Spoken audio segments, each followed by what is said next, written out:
शुभ संध्या सभी को। आप सभी का स्वागत है आईएफपीएच के अंतर्राष्ट्रीय दैनिक हिंदी वेबिनार में। हमारे पास आज के वक्ता के रूप में है प्रोफेसर डॉक्टर अजय ओंकार नाथ। प्रोफेसर डॉक्टर अजय ओंकार नाथ एक प्रतिष्ठित होम्योपैथिक चिकित्सक और शोधकर्ता हैं। उन्होंने अपनी शिक्षा अमरावती से प्राप्त की और वर्तमान में वे श्रीमती के.पी. आबाद होम्योपैथिक मेडिकल कॉलेज चांदवर में प्रोफेसर और विभागाध्यक्ष के रूप में कार्यरत हैं। उनके पास 31 वर्षों का क्लिनिकल अनुभव है और उन्होंने कई प्रतिष्ठित संस्थानों में अपनी सेवाएं दी हैं। डॉक्टर अजय ने कई शोध पत्र प्रकाशित किए हैं और उन्हें कई पुरस्कारों से सम्मानित किया गया है, जिनमें होम्योपैथी गौरव पुरस्कार और महा आयुष भूषण पुरस्कार शामिल है। हम आपका स्वागत करते हैं sir. Over to you.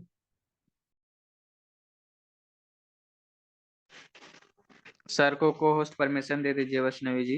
Yes sir, वही कर रहे हो।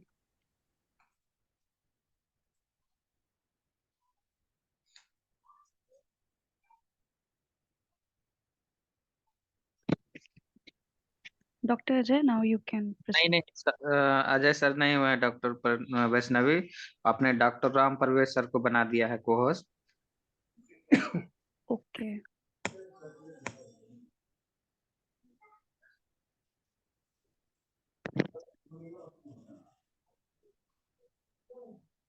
हाँ आप हो गया है सर, आप शुरू करिए sir Ajay sir. Yes sir, धन्यवाद। Is it am I audible? Yes sir, you are audible. हाँ, आप सभी सुन पा रहे हैं।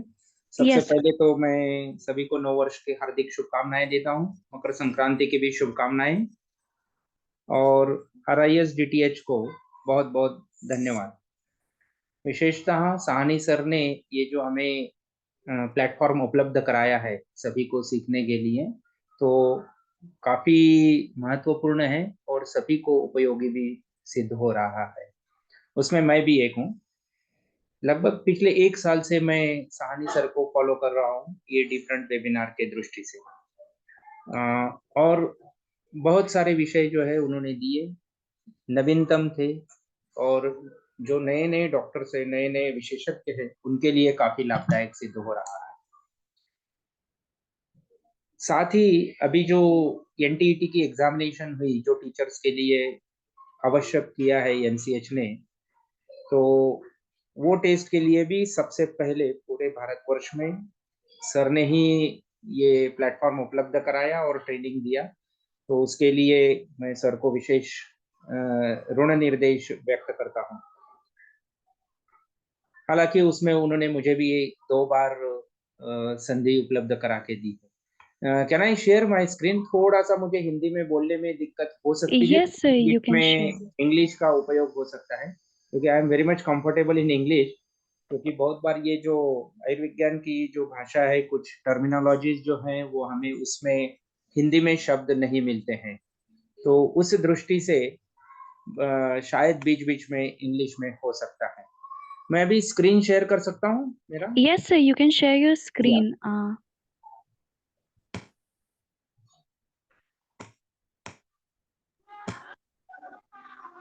आप देख पा रहे हैं? Yes sir. थोड़ा इसका स्लाइड शो मुझे करते नहीं आ रहा हूँ, so that I can, 1 second. सबसे ऊपर में सर दिख रहा है slide show, home home insert design ऐसे करके, वहां पे एनिमेशन लास्ट में सेकंड लास्ट से स्लाइड शो ऊपर में एकदम दिख रहा है। हाँ हाँ हाँ हाँ, दिखा दिखा दिखा, यस यस।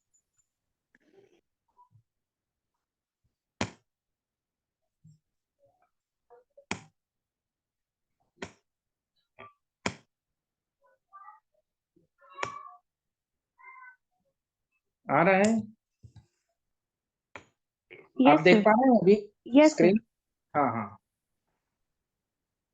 भगवान धन्वंतरी को याद करते हैं। न त्वं कामये राज्यम न स्वर्गम न पुनर्भवम, कामये दुख तप्तानाम प्राणिनाम आर्तिनाशनम। सबसे पहले डॉक्टर हनीमन ने हमें पहले ही एपोरिज्म में बताया है, the high and only mission of physician, कि एक फिजिशियन का कर्तव्य क्या है, कि उसको दुख और पीड़ा से दूर करना है हमें रोगी को, और वो पूरी तरीके से करना है। और आज का विषय है neurological disorders, my floral tribute to our master, जो ऑर्गेनिक और इनऑर्गेनिक वर्ल्ड के बीच में खड़े थे उस वक्त का जो वैद्यक विभाग था और सिख को ट्रीटमेंट करने की जो पद्धतियां थी उसमें थोड़ा एम्बिग्विटी और कंफ्यूजन आ गया था।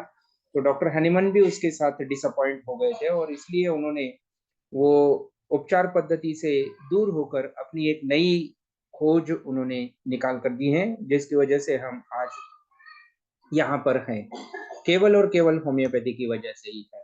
आज का विशेष विषय है हमारा नर्वस सिस्टम के बारे में, क्योंकि न्यूरोलॉजिकल डिसऑर्डर्स जो है ये नर्वस सिस्टम, मज्जारज्जु तंतु वगैरह विशेष जो शब्द हम लोग इस्तेमाल करते हैं उसके हिसाब से हम लोग जाते हैं। इसमें बहुत से लोगों ने बहुत बातें बताई है। इसका एनाटॉमी और फिजियोलॉजी अगर हम देखेंगे तो सबसे हाईएस्ट कंट्रोलिंग अथॉरिटी जिसे हम बोलते हैं, जैसा कि हम लोग होम्योस्टेसिस या हमारे वाइटल फोर्स के बारे में जब हम बातें करते हैं, होम्योस्टेसिस के बारे में बातें करते हैं, तो हायर कंट्रोलिंग अथॉरिटी जो है वो नर्वस सिस्टम ही है। एक पीएनईआर सिस्टम जैसा दिखते हैं कि psycho neuro endocrino reticular endothelial system, उसके तरह से हम लोग जो कंट्रोल करते हैं पूरे हमारी शारीरिक क्रिया को, वो नर्वस सिस्टम के माध्यम से होते हैं। तो हम थोड़ा इसका प्रिलिमिनरी जो बेसिक बातें हैं वो हम थोड़ा ध्यान देंगे तो अच्छा है। यहाँ पर सभी शायद लर्नेड लोग हैं, कुछ नए लोग भी होंगे। आप सभी को ये पता है क्योंकि सभी लोग अंडर ग्रेजुएट, पोस्ट ग्रेजुएट, कुछ लोग पीएचडी भी कर रहे होंगे, लेकिन फिर भी जैसा कंटिन्यूड मेडिकल एजुकेशन के माध्यम से हम लोग पीछे जाते हैं, तो थोड़ा सा एक पीछे जाकर हम लोग नर्वस सिस्टम की एनाटॉमी देखते हैं। तो ब्रॉडली इसको एक 5 विभागों में हमने विभाजित करके देखा है। एक तो सेरेब्रल हेमिस्फीयर्स है, ब्रेन स्टेम है, स्पाइनल कॉर्ड है और पेरिफेरल नर्वस सिस्टम है जो पूरे शरीर में जाती है, और ऑटोनॉमिक नर्वस सिस्टम, ये सबसे इंपॉर्टेंट बात है। ऑटोनॉमिक नर्वस सिस्टम जो कि हमारे कार्डियो रेस्पिरेटरी सेंटर्स को कंट्रोल करती है। सेरेब्रल हेमिस्फीयर जो है, सबसे पहले तो हम देखते हैं इसमें अलग अलग पार्ट्स हैं। सेरेब्रल कॉर्टेक्स है, एंटीरियर हाफ है, अगला आधा भाग है, पिछला आधा भाग है, बेसल गैंग्लियन है, थैलेमस है, लिम्बिक सिस्टम है, हाइपोथैलेमस है, वेंट्रिकल्स है। इसके इंपॉर्टेंट फंक्शंस जो है, व्हाट इट कॉन्स्टिट्यूट्स, वो क्या है, highest level of nervous system, nervous functions जो हम लोग देखते हैं वो सेरेब्रल कॉर्टेक्स से होते हैं। अगला जो आधा भाग है जिसको हम लोग एंटीरियर हाफ बताते हैं, वो एग्जीक्यूटिव फंक्शंस करते हैं, कि जो क्रिया हम करते हैं वो फंक्शंस एग्जीक्यूट करने के लिए अगला आधा भाग जो हमारा फ्रंटल पार्ट है वो इम्पोर्टेंट है। पोस्टीरियर पार्ट जो है ये परसेप्शन ऑफ एनवायरमेंट के लिए है।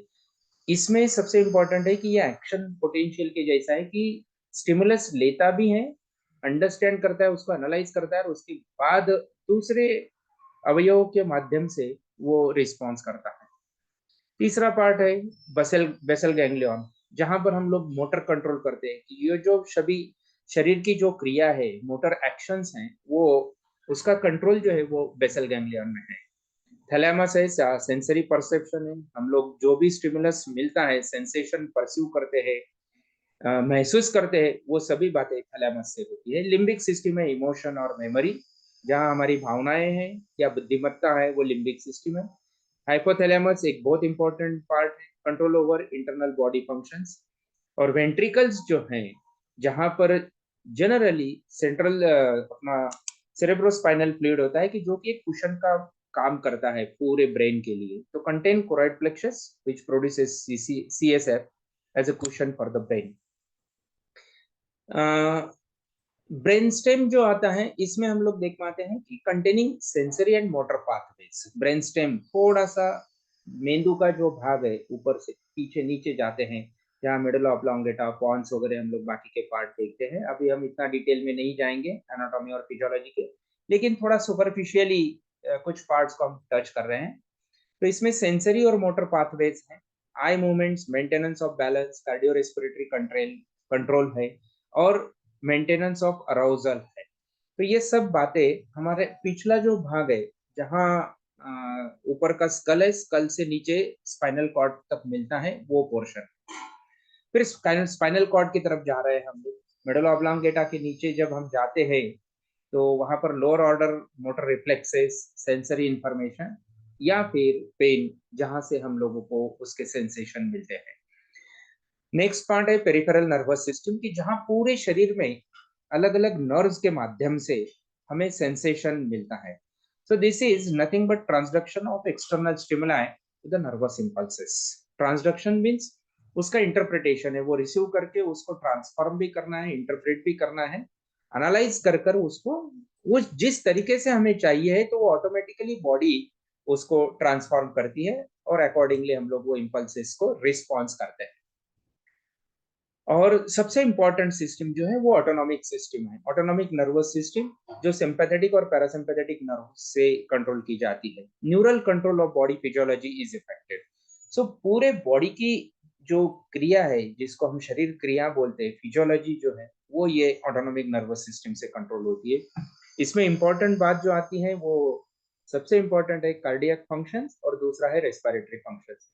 सो ये ऑटोनॉमिक नर्वस सिस्टम के कंट्रोल में आता है और ऑटोमेटिकली सभी फंक्शंस कंट्रोल होते हैं. इन ब्रीफ में मैंने आपको दिखाया.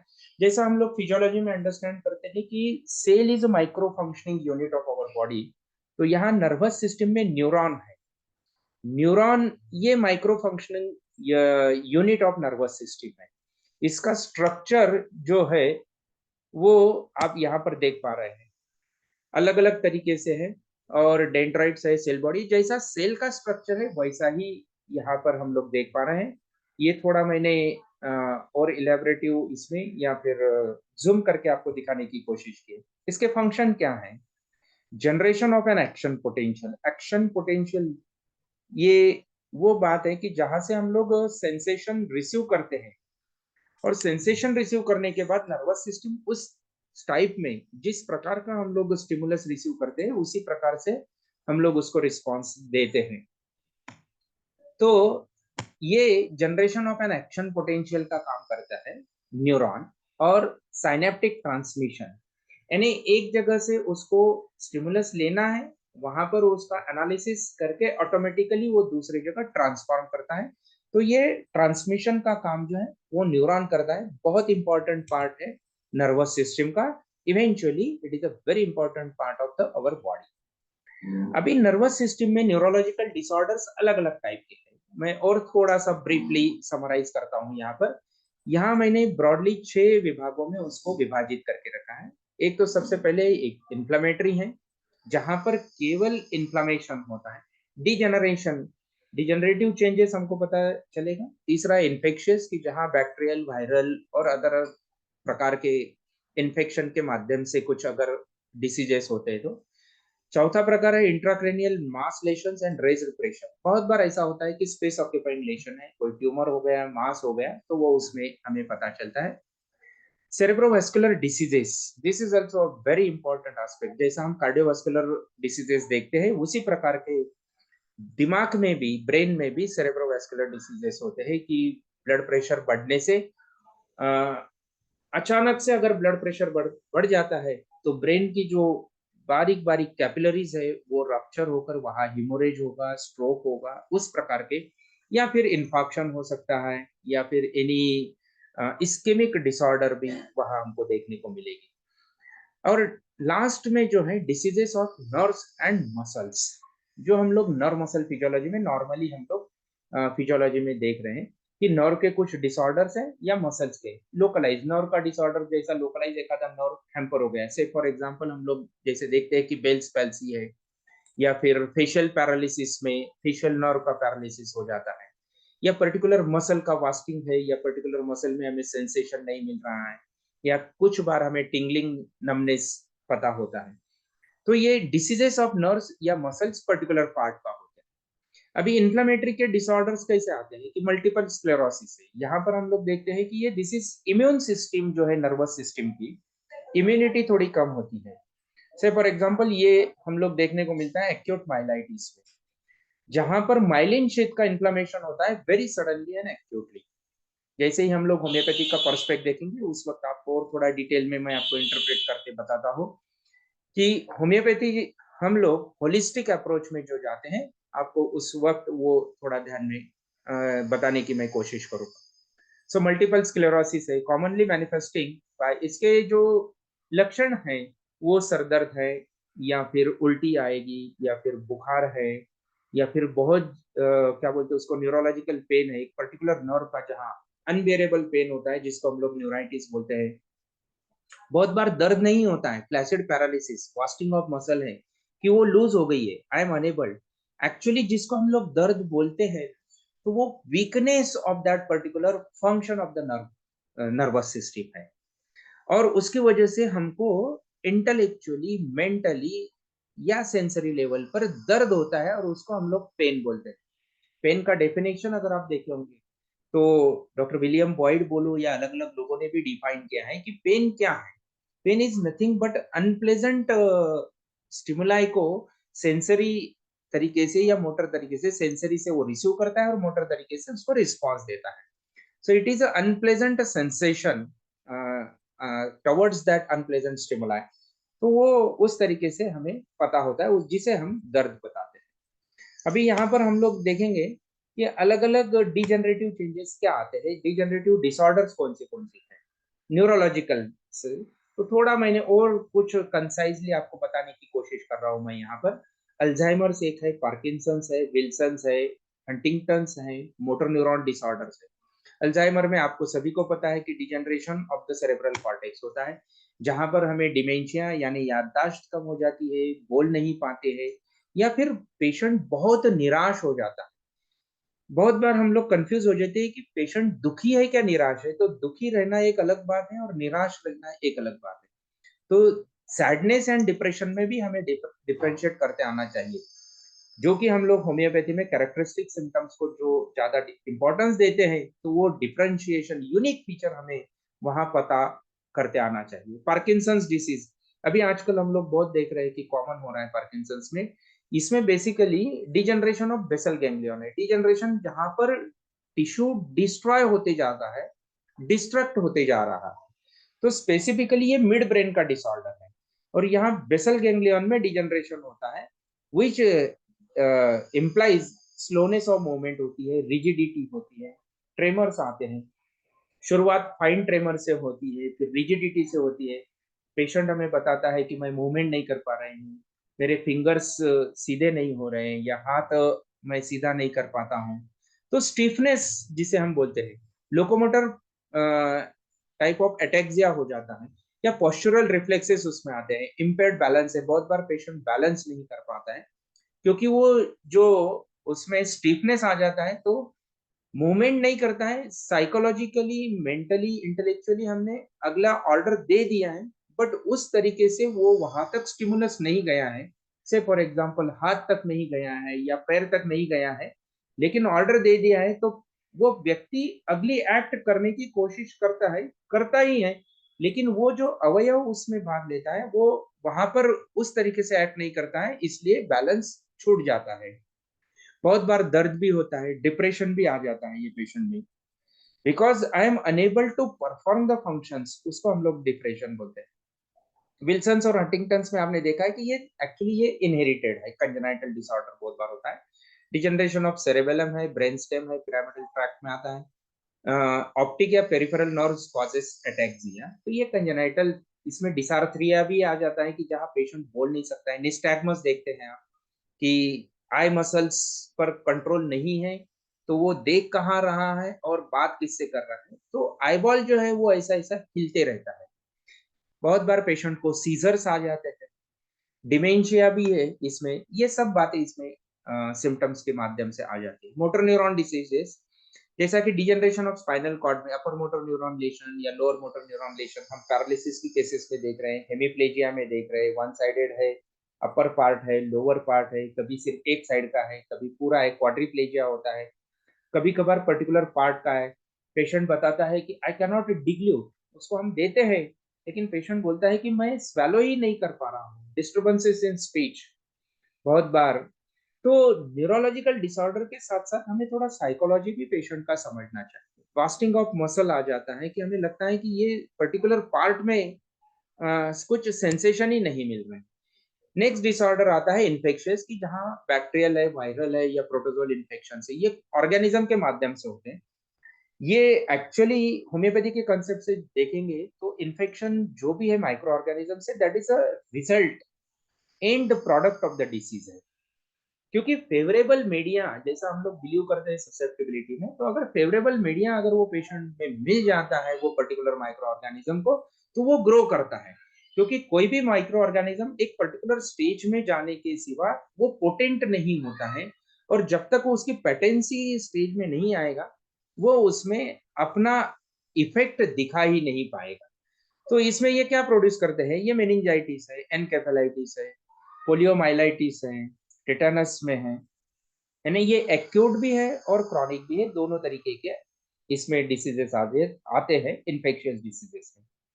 सो ये डिसीजेस के लक्षण क्या आते हैं कि सर दर्द है, वापस मैंने जैसे बोला है, उसको ऐसा चक्कर आकर गिरने जैसा लगता है, बुखार है, नेक स्टिफनेस, कर्निक सिम्टम्स जिसको हम बोलते हैं कि गर्दन में स्टिफनेस आ जाता है, उल्टी होगी, कमजोरी महसूस होगी, डिप्रेशन है, कॉन्शियस लेवल जो है वो पेशेंट को देता है।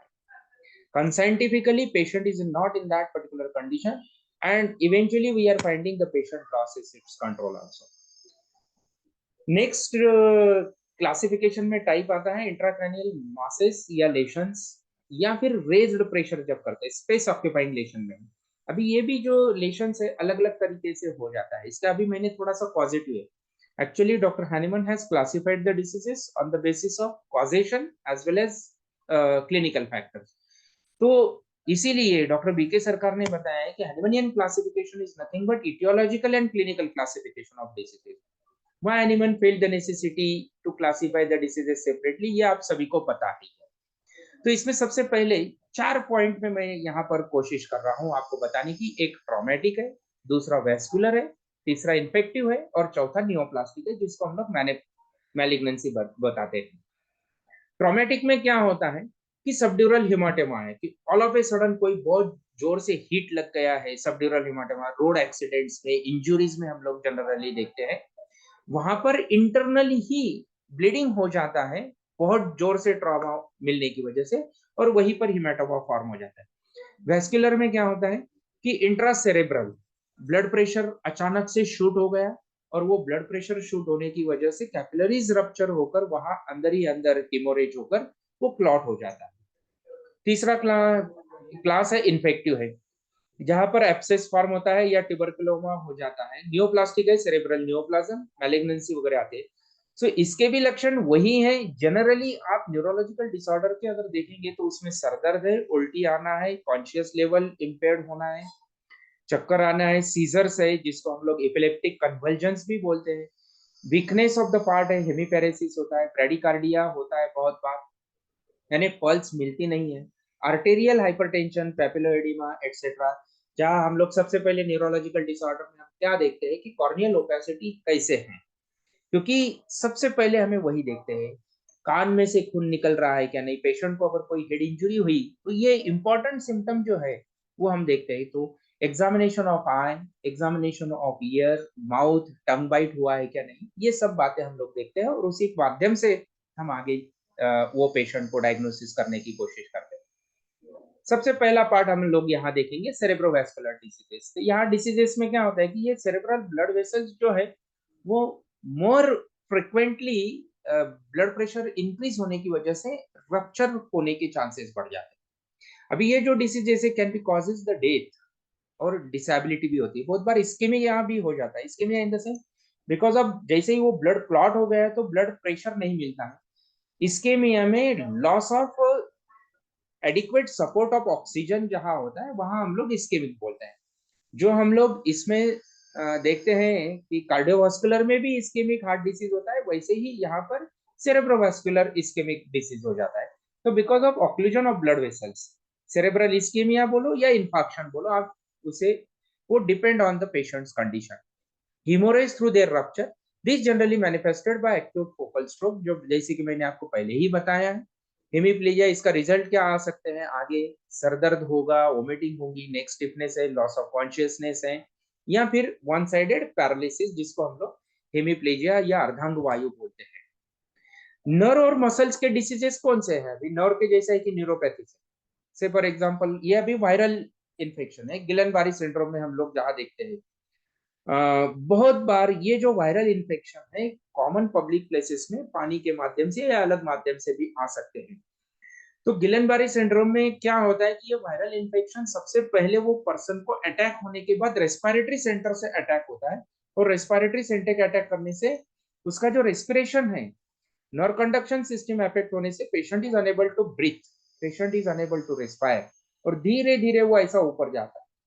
पहले तो लगेगा कि उसकी गेट स्लो हो गई है, फिर उसके डाइजेस्टिव सिस्टम वीक हो रही है, फिर सांस लेने में तकलीफ होती है। पेशेंट को समझ ही नहीं रहा है, पेशेंट सिर्फ बोल रहा है कि मेरा जी घबरा रहा है, बट एक्चुअली जी घबराना इन द सेंस वहां पेशेंट की मसल्स जो है, रेस्पिरेटरी मसल्स, वो मूवमेंट नहीं कर पाती है, इसलिए उसमें वो पेशेंट ऐसा बोलता है कि मुझे सांस लेने में दिक्कत है और I am unable to take a respiration.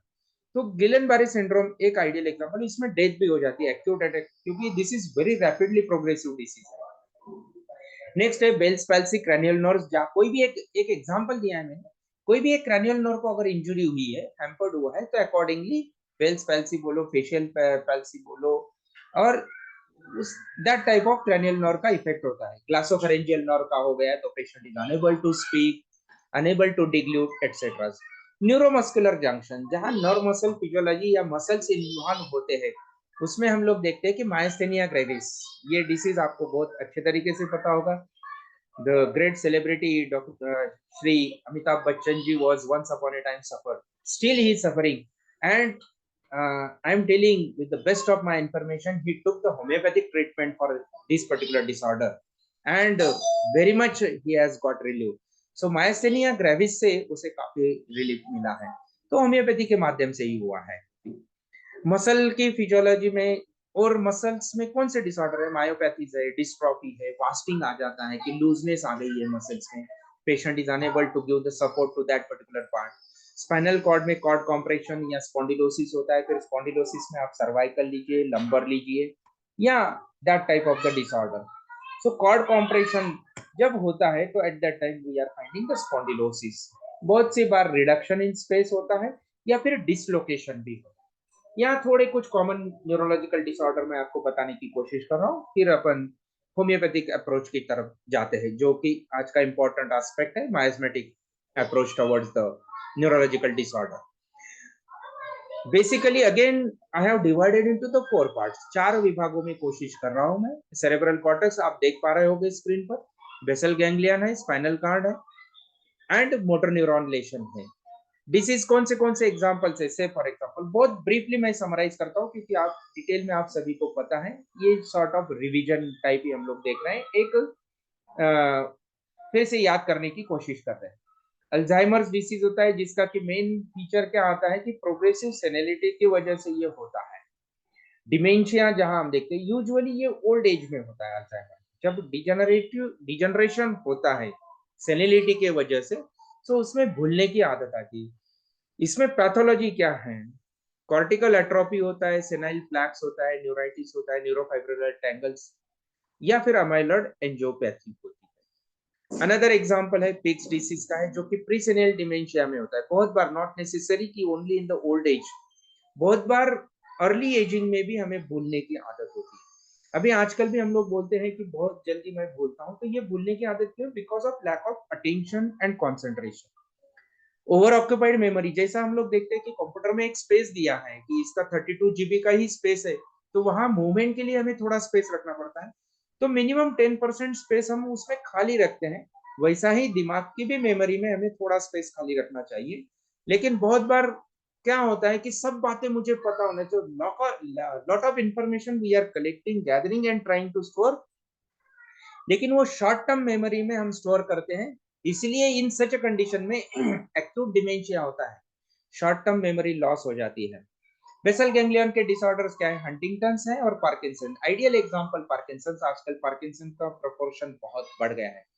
You will find out specially in the old age, after the age of 70 years, लगभग 10 to 20% केसेस आपको पार्किंसन के मिल रहे हैं। उनको बहुत बार पता ही नहीं चलता है कि ये ट्रेमर्स क्यों आ रहा है।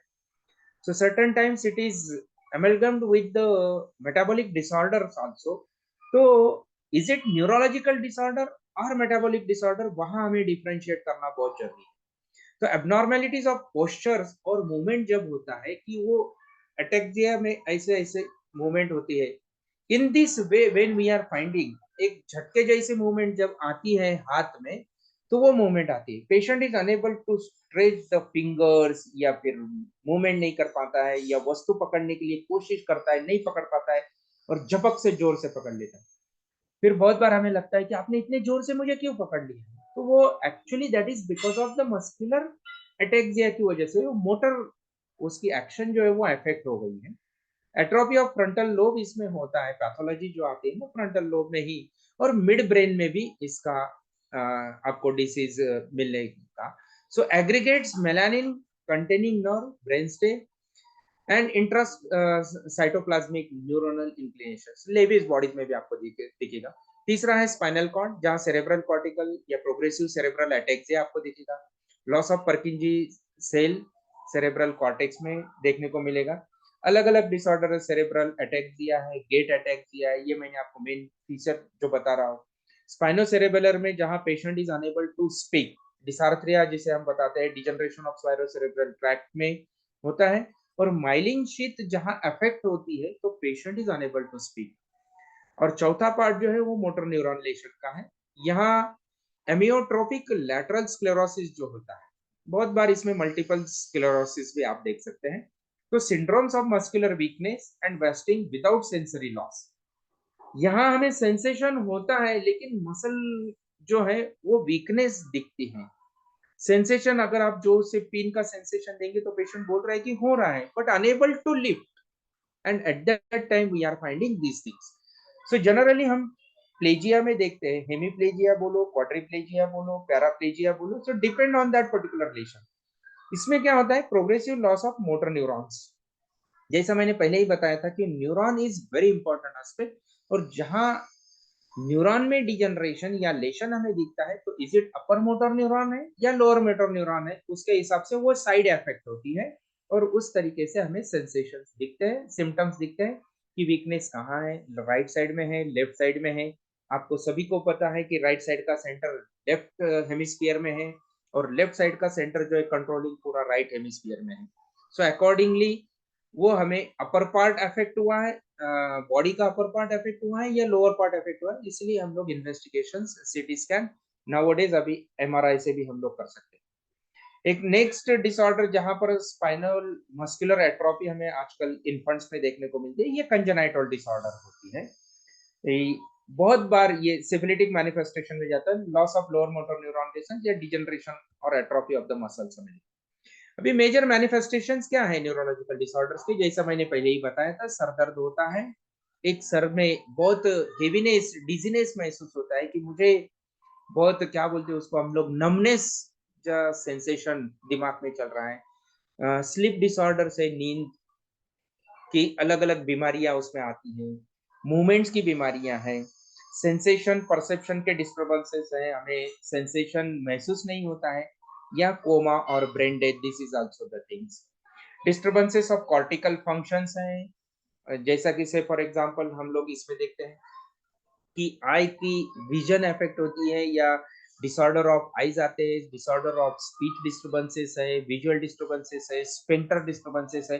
Sphincter disturbances in the sense हम लोग कंट्रोल लूज हो जाते हैं, कि यूरिनरी रिफ्लेक्सेस बोलिए या फिर रेक्टल रिफ्लेक्सेस बोलिए, हमारा हमारे ब्लैडर पर कंट्रोल नहीं रहता है या रेक्टम पर कंट्रोल नहीं रहता है, और इनवॉलंटरी यूरिनेशन हो जाता है, अपने आप पेशाब हो जाना है, अपने आप मोशन हो जाना है, कि जहाँ कंट्रोल ही नहीं रहता है। बहुत बार ये सिम्टम्स हमें उसमें देखने को मिलते हैं। तो ये बहुत, जब डिजनरेशन होता है, क्रॉनिक कंडीशन एडवांस स्टेज में जाते हैं, तब हम लोग ये देखते हैं।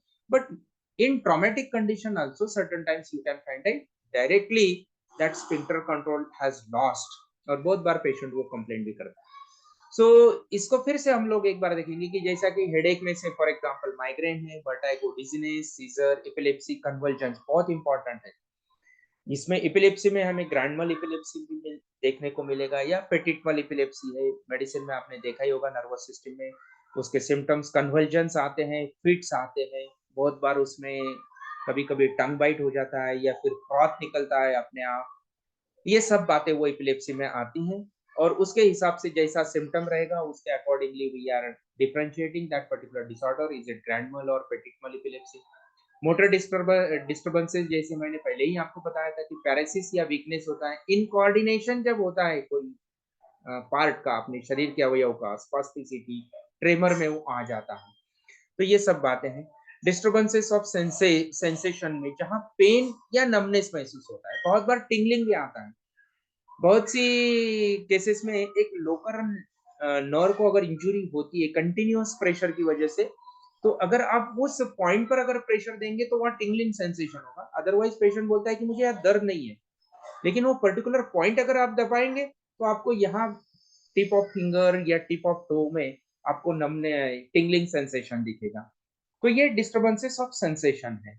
न्यूरोसाइकेट्रिक मैनिफेस्टेशन जो कि आजकल बहुत कॉमन हो गया है, this is advance complication of Parkinson disease की, जहां पर हम लोग देखते हैं कि सिंडोपा, लियोडोपा और अदर ड्रग जो हम लोग यूज करते हैं ट्रीटमेंट के लिए अदर सिस्टम ऑफ मेडिसिन में, सो कार्बिमेजाइन बोलो या कार्बिडोपा बोलो, लियोडोपा बोलो, जिसका ट्रेड नेम है सिंडोपा, के साइड इफेक्ट और बैड इफेक्ट है उसमें आगे जाकर हमको हेलुसिनेशंस होता है, विजुअल ऑडिटरी हेलुसिनेशन।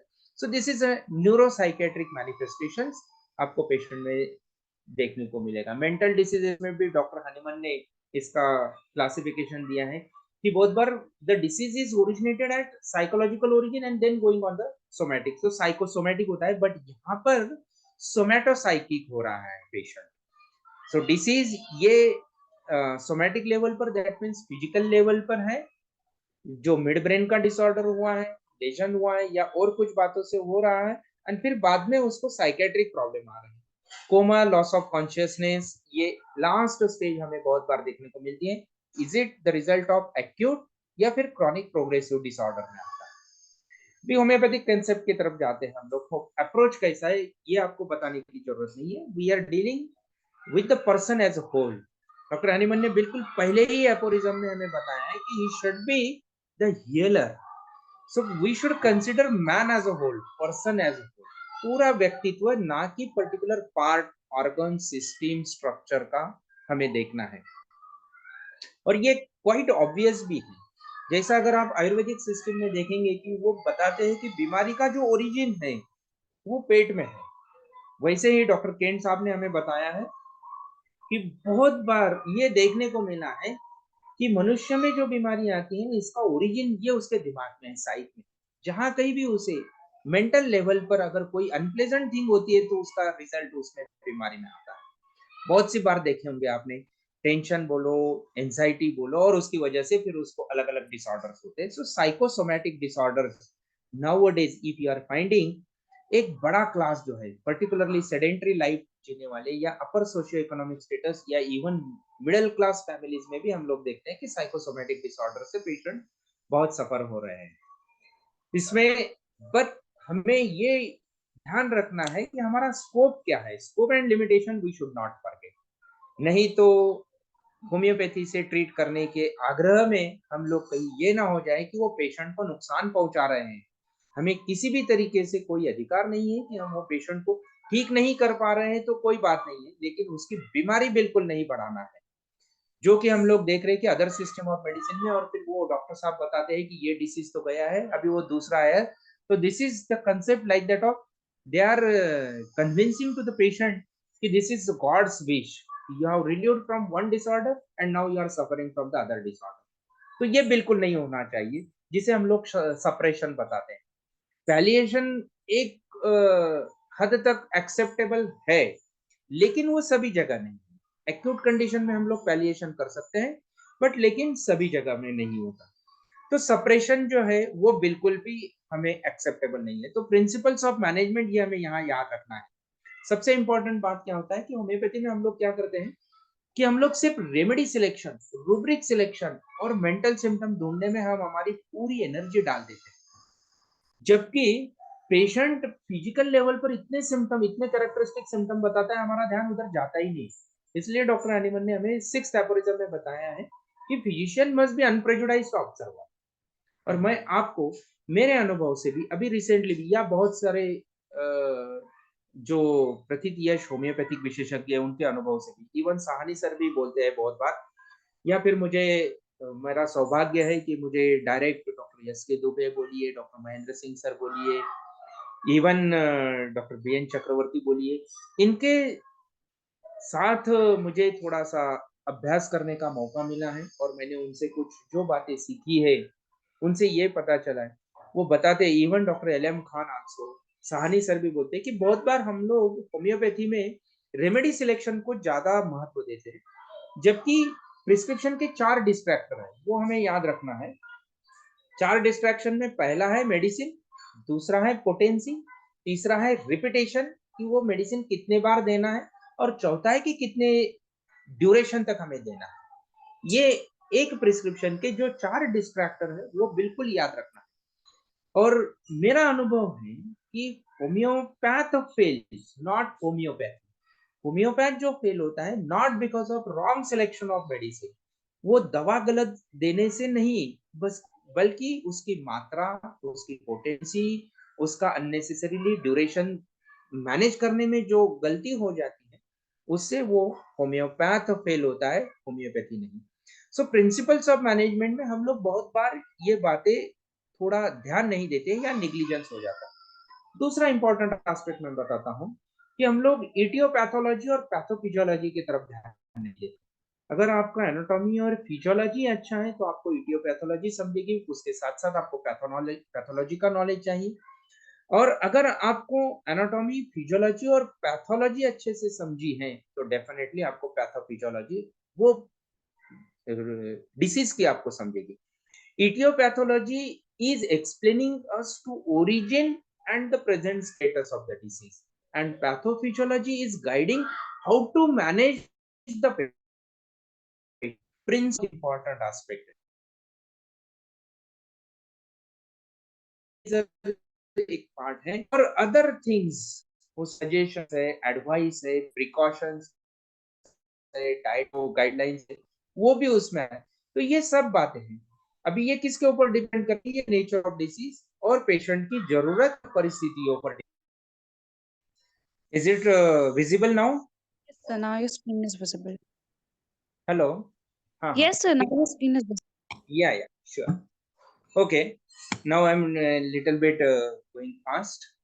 जैसा कि मैंने पहले ही आपको बताया था कि डॉक्टर हनीमन ने हमें 5th और 6th एपोरिजन में कंसेप्ट ऑफ कॉजेशन के बारे में बताया है कि cause is very important when we are making a totality of the patient, so that we need to take the care, without that we can not. क्योंकि totality, cause, उसका कारण क्या है, उसके बगैर हम लोग नहीं टोटलिटी फ्रेम कर सकते हैं। सो 5th और 6th एपोरिज्म में डॉक्टर हनीमन ने जैसे बताया था, फंडामेंटल कॉज माइजम आता है। So any noxious emanation or effluvia which pollutes that particular environment. तो डॉक्टर ग्रेट शेक्सपियर ने भी हमें बताया था कि miasms are nothing but maggots. Actually miasm का जब हनीमन डॉक्टर साहब ने संशोधन किया था और हमें बताया, तो उसका उस वक्त अगर आप देखेंगे कि उनके समय में माइक्रोस्कोप वगैरह ये सब बातें नहीं थी, और माइक्रोस्कोप ना होने के बाद भी उन्होंने अपनी दृष्टि से, जिसको आप इंट्यूशन कह सकते हैं, लेकिन अगर हम अब दिव्य दृष्टि बोलेंगे तो फिर तुरंत लोग पूछेंगे कि इसका साइंटिफिक रीजन क्या है, ऐसी दिव्य दृष्टि। तो एक्चुअली वो साइंटिफिक ही है कि थॉट आइडियाज ही आते हैं। कोई भी साइंस में अगर आप देखेंगे तो सबसे पहले उसमें प्रोसेस, जो थॉट प्रोसेस है, कुछ इमेजिनेशन आता है, और इमेजिनेशन को हम एविडेंसेस से सपोर्ट करके फिर उसको एक्सपेरिमेंट और फाइनल कंक्लूजन की तरफ आते हैं। तो फर्स्ट टाइम ही थॉट कि there must be certain micro organism, लेकिन उसके बाद उन्होंने वो अपना कंसेप्ट थोड़ा मॉडिफाई कर दिया है कि ये माइक्रो ऑर्गेनिज्म नहीं है, ये उससे भी ज्यादा है। और उसको उन्होंने कोशिश ये किया, एक सेकंड,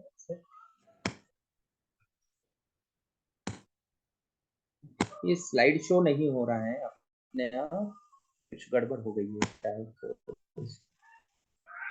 ठीक है, तो obnoxious disposition, as we know, the sole cause in any development of the disease or personality of any individual, अगर आप देखेंगे कि वो माइजम ही है, ये एक डिस्पोजिशन है, और जब तक आप उसको करेक्ट नहीं करेंगे डिसीज ठीक नहीं होगा।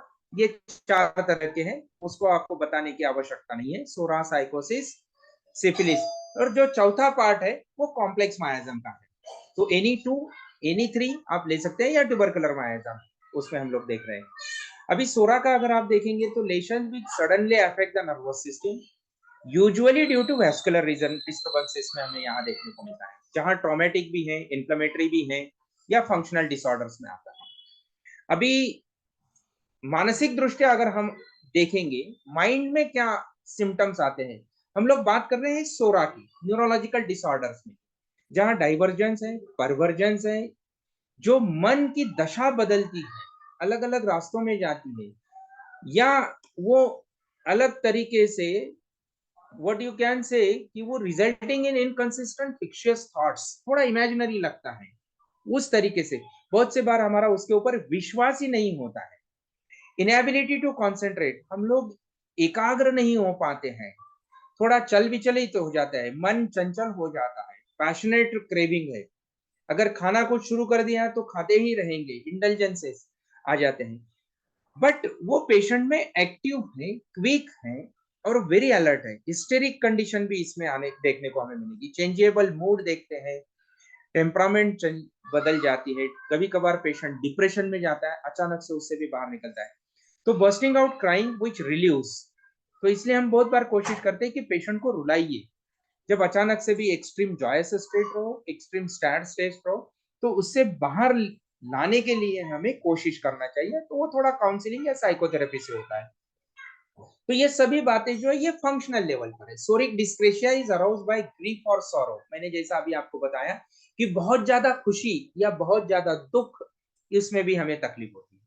यहाँ मैं थोड़ा अलग तरीके से आपको बताने की कोशिश करता हूँ। ये हेक्सागोनल अप्रोच है कि जो कि हमें डॉक्टर फिलिस पाइट या ऑर्टेगा साहब ने बताने की कोशिश की है। चेंजेबिलिटी है, अप्रेंशन है, बहुत डर महसूस होता है, या स्वार्थी होता है, अनटाइडी है, जैसा कि हम लोग सल्फर में देखते हैं कि पेशेंट का खुद की तरफ ध्यान ही नहीं है, वो चंचल हो जाता है, रेस्टलेस होता है, और एक डर सा महसूस होता है कि डर लग रहा है, फियरफुल है पेशेंट। इसके सिम्टम कैसे आते हैं? अभी सर दर्द की, सोरिक सर दर्द कैसे रहेगा कि कंजेस्टिव है, टेंशन है, उसमें नर्वस सिकनेस की वजह से होता है। ये these are the types of the headache. अभी इसके कॉजेशन क्या है कि टेंशन की वजह से, चिंता की वजह से है, बहुत ज्यादा कुछ हम लोग हरी भरी करी जैसा हम लोग बोलते हैं, एसिड पेप्टिक डिसऑर्डर में भी हमें देखने को मिलता है। तो उस तरीके से यहाँ पेशेंट में उस टाइप का सरदर्द होता है। बीडीएस हेडेक बहुत बार हमें इसमें देखने को मिलेगा, लेकिन BDS headache usually it's a psychotic manifestation, साइकोसिस में आता है। तो विशिएटेड इमोशंस है, एनवायरमेंटल स्ट्रेस की वजह से, बहुत ज्यादा ठंड लगने की वजह से भी हमें सरदर्द हो जाता है। बहुत बार हम लोग देखते हैं कि माइग्रेन होता है, साइनोसाइटिस वगैरह की वजह से भी होता है। तो ये जो डिसऑर्डर आती है वो सिम्टम सरदर्द में परिवर्तित होती है। फिर हीट ऑफ सन की वजह से है, सप्रेस्ड पर्सपिरेशन या इन्हीं सप्रेशन की वजह से भी आपको दिखेगा कि इस पेशेंट को तुरंत कंप्लेंट करता है कि मुझे सरदर्द होता है। बहुत ज्यादा फिजिकल एक्सर्शन किया है, भूख लगने की वजह से है, कोई बहुत ज्यादा ट्रॉमा लगने की वजह से है, इंजुरी की वजह से है। अभी इसके साइट लोकेशन कैसे रहते हैं सोरिक हेडेक के?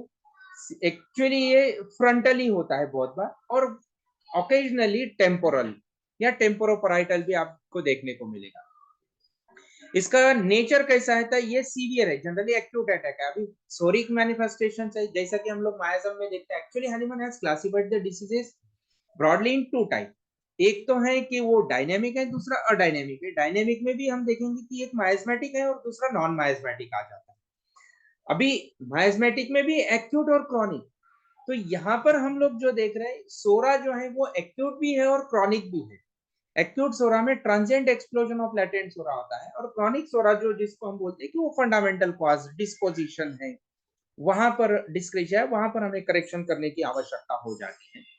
तो इसमें सीवियर फ्रंटल हेडेक होता है, हेडेक एकदम शार्प शूटिंग है, या पैरोक्सिस्मल आता है, एपिसोड्स में आता है, पैरोक्सिज्म में आएगा। जैसा इंटरमिटेंट देखते हैं कि क्षण भर के लिए अच्छा लगता है और क्षण भर में पल्सेटिंग टाइप ऑफ हेडेक या थ्रॉबिंग जैसा होता है, कंजेशन में या इन्फ्लेमेशन में जो होता है वही बात है। अकम्पनीड बाय बिलियसनेस, जैसा मैंने पहले ही आपको बताया है, उसमें nausea, vomiting, acid peptic disorder की इसमें भी हमको देखने को मिलता है। मोडालिटी इसकी बहुत मार्क है, पीरियोडिसिटी इज वेरी, जैसा मैंने आपको बताया कि पैरोक्सिज्म्स में आता है, बीच बीच में आता है, मॉर्निंग अप्रोचेस और सनराइज टू सनसेट होता है, दिन में ही होता है और बेटर बाय स्लीप और रेस्ट से हो जाता है।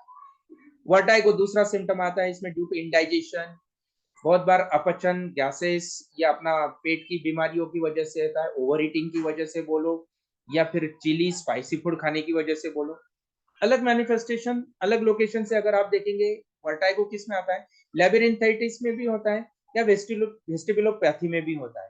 वेस्टिबुलोकॉक्लियर नर्व का अगर इन्फ्लेमेशन हो जाता है तो उसमें भी आपको वर्टाइगो आते हैं। तो वो अलग टाइप का वर्टाइगो है, जहां पर वेस्टिबुलोकॉक्लियर नर्व का इन्फ्लेमेशन होता है तो पूरा घर घूमेगा, आप नहीं घूमेंगे। वीकनेस में जो आप घूमेंगे। मेनियर्स डिसीज में क्या है ना कि ये जो लेबिरिंथाइटिस हो जाता है उसमें वो पर्टिकुलर मेम्ब्रेन पर जब हीट होता है, आवाज जोर से चले गया तो वो पेशेंट बियर नहीं कर पाता है, अनबियरेबल हो जाता है और उसके वजह से उसको चक्कर आता है, उसको ऐसा लगता है कि मैं ही खुद गिर रहा हूँ। वेस्टिबुलोपैथी में हम लोग ने क्या देखा है कि पूरा घर घूम रहा है, या मीनियर्स में उसका एग्जैक्टली उल्टा होता है। Any motion, boat, car rising, जिसको हम लोग सी सिकनेस या कार सिकनेस भी बोल सकते हैं, बहुत बार वो भी होता है, accompanied with heaviness in occiput, palpitation, distorted vision, और इसमें जी मचलना भी आ जाता है। एपिलेप्टिक सीजर और कन्वल्शन भी बहुत बार होते हैं। अभी सोरिक एपिलेप्टिक और सीजर कैसे आते हैं, स्पेशली ये चिल्ड्रन में, जैसा मैंने आपको बताया था कि पेटिटमल एपिलेप्सी यूजुअली प्रीटर्म डिलीवरीज में ये बातें काफी देखने को मिली है। आजकल लगभग 25 to 30% केसेस में जो सिजेरियन सेक्शन होता है वो सिजेरियन सेक्शन में अर्ली बर्थ होता है, और अर्ली बर्थ में वो that foetus is expose to this particular environment, जबकि वो पूरी तरीके से मैच्योर नहीं होता है, और वो एनवायरमेंट को जब एक्सपोज होता है तो उसको ये इस तरीके की बीमारी होती है और कन्वल्जन्स आते हैं। जरा सा भी बुखार आ गया तो उसमें ये टाइप के कन्वल्जन्स आपको देखने को मिलेंगे, इसलिए फीवर कंट्रोल करना बहुत जरूरी है। तो specially in children because of high fever, irritation of brain, inflammatory condition है ये, बिकॉज ऑफ ड्रग्स, अल्कोहल या विड्रॉल सिम्टम्स में भी आता है। बहुत लोग क्रॉनिक कंडीशन में जो है, पर्टिकुलरली एडोलेसेंस या एडल्टहुड एज में हम लोग देखते हैं कि जो ड्रग एडिक्टेड है, डिपेंडेंट हो जाते हैं, या सडन फ्राइट ग्रिप में भी आता है। यंग गर्ल्स में ड्यूरिंग प्यूबर्टी अनबियरेबल पेन होता है जिसे हम डिस्मेनोरिया बोलते हैं, वो इसमें भी बहुत बार ये आपको सीजर या कन्वल्जन्स देखने को मिलेंगे। सो ये सब सोरिक मैनिफेस्टेशन है। Coma, loss of consciousness, this is advance condition of the emotional और साइकोजेनिक फियर, फ्राइट, डिसअपॉइंटमेंट की वजह से भी पेशेंट अनकॉन्शियस हो जाता है, लॉकजॉ होता है। फिर उसको हम लोग एक तो जोर से चिमटी अगर ले लेंगे, सबसे स्ट्रॉन्गेस्ट ये जो ट्राइजेमिनल एरिया है, जो ट्रायंगल है अपना फेस का, दिस इज वेरी सेंसिटिव। अगर नेजल सेप्टम को बीच में से नीचे अगर आप चिमटी ले लेंगे तो दैट इज वेरी सीवियर, या फिर ईयर लोब्यूल को जोर से चिमटी लो तो पेशेंट का कॉन्शियसनेस तुरंत आ जाता है। लॉक जॉ में जहां जॉ लॉक हो जाता है कि हमें ऐसा लग रहा है कि उसकी वो patient is unable to open the mouth, attack या टाइप होता है, तो ये बिकॉज ऑफ शॉक होता है। पैरालिसिस या पैरालिसिस और वीकनेस ये कंडीशन में भी आते हैं कि जिसमें हम ट्रांजिएंट इस्केमिक अटैक बोलते हैं। वीकनेस ऑफ सिंगल पार्ट है, पैरालिटिक वीकनेस भी आता है। थोड़ा साइकोटिक मैनिफेस्टेशन देखते हैं न्यूरोलॉजिकल डिसऑर्डर्स के। डिसेबिलिटी ऑफ इंसिडियस ऑनसेट है, और डिजेनरेटिव डिसऑर्डर्स है, ट्यूमर्स हैं, स्पेस ऑक्यूपाइंग लेशंस में भी आता है, जैसे कि हम लोग साइकोसिस में देखते ही हैं कि स्पेस ऑक्यूपाइंग लेशन और उसकी वजह से हम लोग ये बीमारी देखते हैं। Any over stimulated hyper sensitive responsive system, here you can find out structural changes, constitutionally ये हाइड्रोजेनाइड है।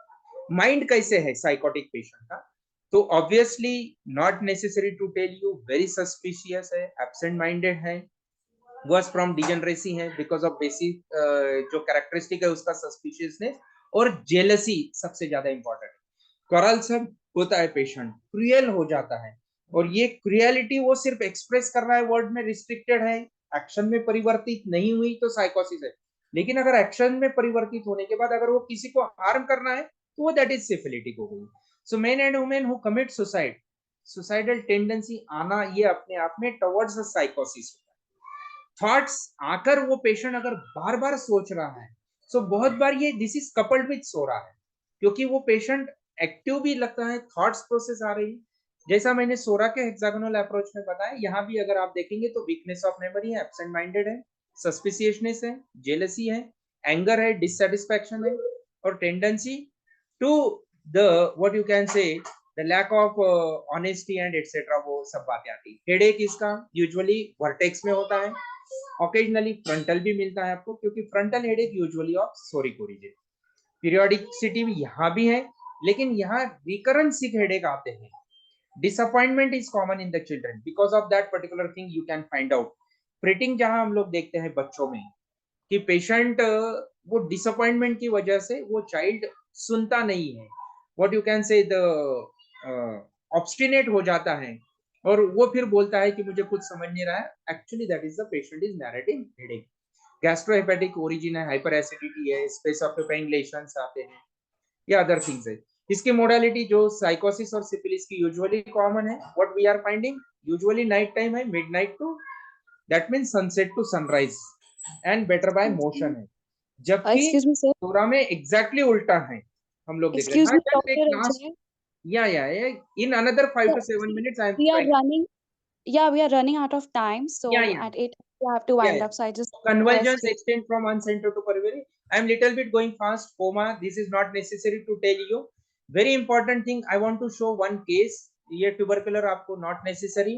Headache, vertigo and convulsions. I will share the PowerPoint to the sir so that you will get it very easily. You can go through that. I am going to show you one case. ये थोड़ा tubercular spot spine का एक बहुत अच्छा case है. You can find out that thing. See, एक 26-year-old का patient है कि जो कि अगर एक्सक्यूज मी सर 8:30 में इंग्लिश सेशन शुरू हो जाता है, तो मुझे हैंड ओवर करना होगा डॉक्टर मनोज को। सो एक्चुअली द टाइम आप so sorry interrupt you, but should I conclude or what? Yes, so you have to conclude because at 8:30 English session starts. Okay. I have to hand over to तो the ये another. Case जो है ना pot spine का है, ये ठीक हो गया था। अनदर केस है एक पार्किंसन का। This is very important thing. Just 1 minute, madam. Actually, this I am going to show. This is one of my senior colleague, Dr. Abad, who has treated this particular case. And second case, very recently I am treating, that is of Parkinson's. The patient is with the hallucination, developed the hallucination because of the bad effects of syndopa. और ये कुछ medicine मैंने आपको बताया। अभी last slide की तरफ मैं जा रहा हूँ। एक्चुअली ये केस में जो हमें देखना है, ये सेकंड केस का, ये केस कैसे ट्रैवल हुआ है, काली कार्प से सिलिशिया कालिब्रम और फिर सिफिलिटिक मायाजम सिफिलिनम से पेशेंट को रिलीफ मिला है। And in this way now patient is comparatively better with that particular thing. So thank you. I am very much thankful to Sahni sir, RIS DTH and all the people. Thank you very much for patiently listening. थोड़ा हिंदी में बोलने को मेरे को दिक्कत हो रही थी, इसलिए पेस काफी स्लो हो गया। That's why in the beginning only I told कि this is very difficult for me. Anyway, thank you very But much. the session was really wonderful, and we really learned a lot from you and the slides also. So thank you so much for the wonderful session. Now I'm going to hand over to Dr. Manoj. Sir, over to you. Yeah, sure.